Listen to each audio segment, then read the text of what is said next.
Hey everybody, welcome back to Video Mess. So Tarek and continuing series, Naomi is super happy fun time because I couldn't think of a better title, and if you can't tell already, we're playing Virtual Tennis 2 today, and the main reason you can tell is that it has female tennis players which were not included in the original game.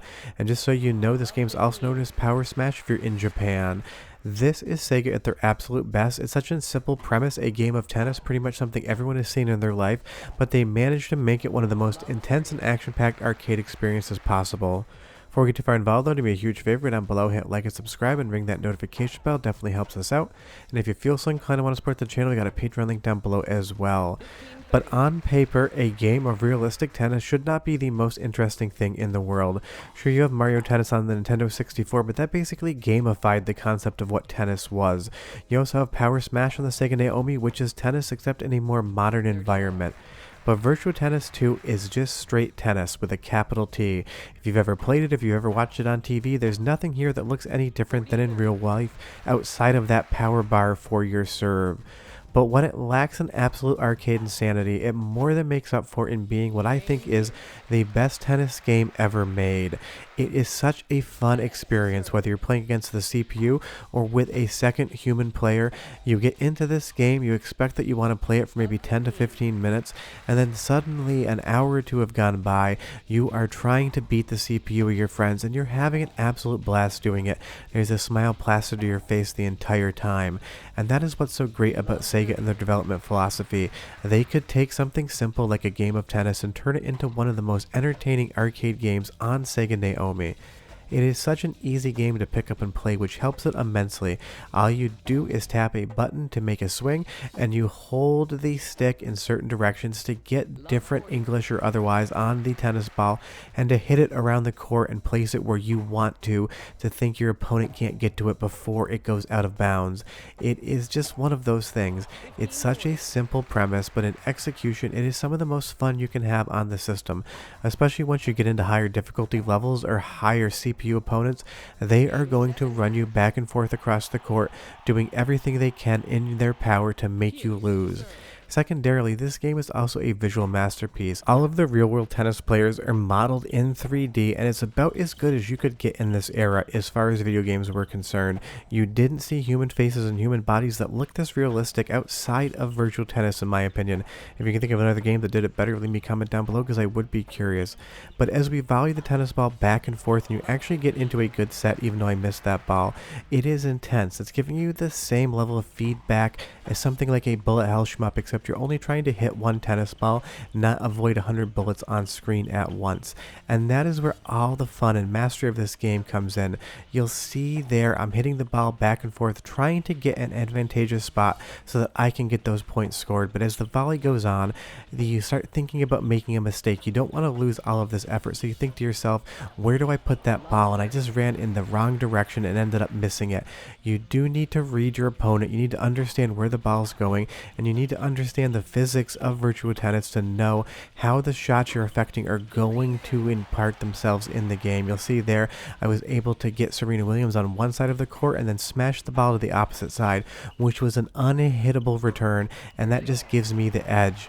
That is how this game works. You set your shots up, you move your opponents around, and you start thinking ahead, not to the shot that you want to hit, like right there I thought too much to go to the right, but you start thinking about where you want to place the ball 2 or even 3 hits in the future, because you could move your opponent around, make them run to the ball, and then hit to the opposite side of the court. Just like a real game of tennis, it gets intense, and you'll see there, I should have hit that ball harder. Had I done it correctly, it wouldn't have been returnable, but here, I just dipped it in there, made a real weak shot, and that gives me the advantage.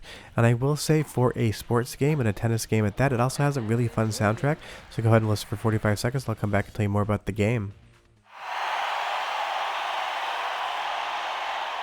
Pioline to serve.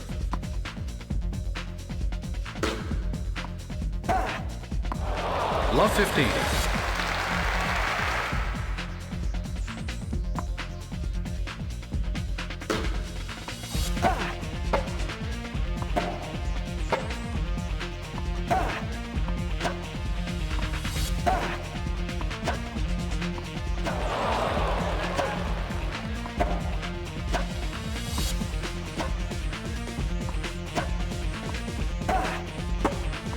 $15 all.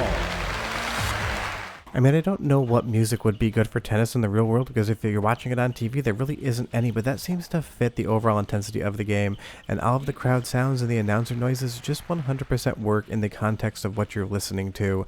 And that is the thing about Virtua Tennis 2. Every single component of it is an absolute banger. It is so much fun to play, and it looks great and runs at an amazing frame rate. It is fast and responsive, and when you realize the only way you lose this game is if you make a mistake, you get even more into it. It is never unfair, it is never cheap. Every single mistake you make, every single match you lose, was because you didn't read the situation correctly. If you're on top of your game and you understand what you need to do and you practice the controls, you can become almost invincible in this game. There's such a great sensation of reward for playing it time and time again, and you'll see as those character models get closer again. I still can't get over how good they look even to today.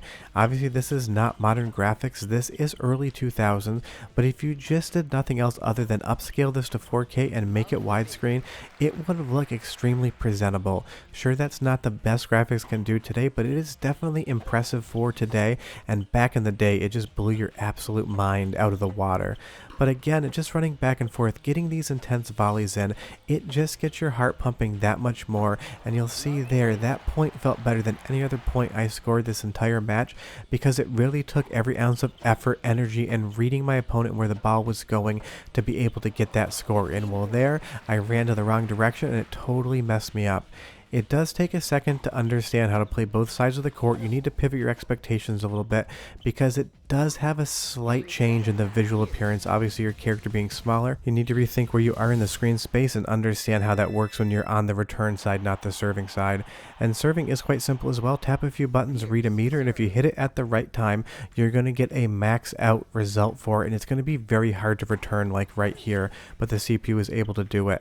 It's more useful against human opponents, though. If you're playing against a friend, maybe you max out that serve 3 or 4 times in a row, and then you just absolutely dink one over the net with the slowest speed possible. It's going to screw with their read and their brain and their expectations, giving you an advantage, and that's where this game is so much fun. It requires you to think not only about the CPU opponent, what they're going to do, but what the human side by side would do as well. Now, I will say on normal difficulty, once you get to the third match, this game becomes extremely difficult. Not unfairly so, but it's going to send you on every single side of the court, and you're going to have to get good at it quickly. But you can definitely turn down the difficulty in the test menu, but otherwise just learning how to do things is going to be a fun time. You get to understand the different CPU levels, and each opponent has different attributes that you're going to feel in the game. So there might be one player that you face that really gives you difficulty where others are a complete breeze, but learning that player, where they struggle and where they excel, and using that against them is so much fun in the game and so part of the overall experience. But the real takeaway is that Sega can make pretty much any genre fun. On paper, a tennis game doesn't seem like it would be a huge seller, but these games did big numbers both on Dreamcast and in arcades. And still today, if I go to like 10 arcades, chances are I'm going to see at least one Virtua Tennis cabinet in one of the 10 of them. It was just such an awesome game, and it is still as good today as it ever was. I don't think anyone else has made a tennis game this good, and while the Virtua Tennis franchise does still exist, it's been a while since we've seen a game. I hope maybe one day Sega releases one in VR, because I know I mentioned that about Cosmic Smash. About a year later, Sega actually did that, so I'm thinking maybe they listened to me. I know that's not true, but a man can dream, can he not? And even on the other aspects of the presentation, all of the referees and judges there, when you get close-ups of the audience, it's all modeled in 3D. There seems to be some trickery going on. When you actually see the people in the court when you're playing, they become 2D sprites, but it's just such a nice game. And when you switch from indoor to clay outside, it gives a completely different vibe. And don't forget, you can play as male opponents as well. And this was the first game that gave you both the female and the male rosters, and they're all comprised of tennis pros from back in the day, but their character portraits on the actual selection screen are definitely not flattering. You'll find out about those yourself though.